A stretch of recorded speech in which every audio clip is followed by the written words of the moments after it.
Hello and welcome to today's reflection. I've taken the opportunity to come outside while the weather is dry. I've decided that today we might continue on and look at the next two verses in Isaiah 55. That's verses 12 and 13.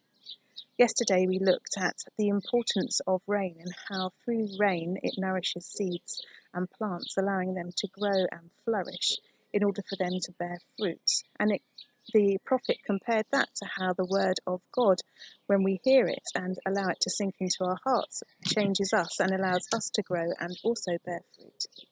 The next two verses talk a little bit about joy and peace, the joy and peace which only God can provide. And I think perhaps at this time of lockdown and of insecurity and of uncertainty, what constitutes as joy and peace for us perhaps will look slightly different. Maybe we need to look harder to find joy and peace in different things, or perhaps things which maybe weeks ago we would just take for granted suddenly have brought on a new form of joy or a new form of peace inside us.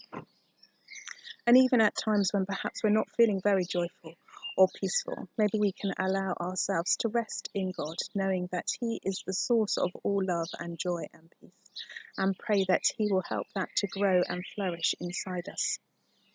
I don't know if you'll be able to hear, but the bird song here is just amazing, and it's been commented in lots of different places online and in various types of social media that the bird song seems louder today and these last few weeks as we have entered lockdown. Maybe it's taking time to reflect and notice the things around us.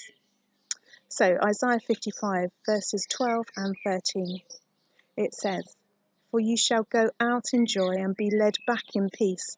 The mountains and the hills before you shall burst into song, and all the trees of the field shall clap their hands. Instead of the thorn shall come up the cypress, instead of the briar shall come up the myrtle, and it shall be to the Lord for a memorial, for an everlasting sign that shall not be cut off." And I think this joy and this peace which is talked about here, and perhaps just taking the opportunity to revel in the nature around us and the bird song and the beauty and hopefully the nourishment and the water that the rain has provided will help things to grow and flourish around you too. So I think it's important to remember that even in this time of uncertainty, we have an unchanging God. In Hebrews, we're told that Jesus Christ is the same yesterday, today, and forever. And we have that same unchanging God, although things are changing for us and perhaps we need to change and look for His joy and His peace in different places.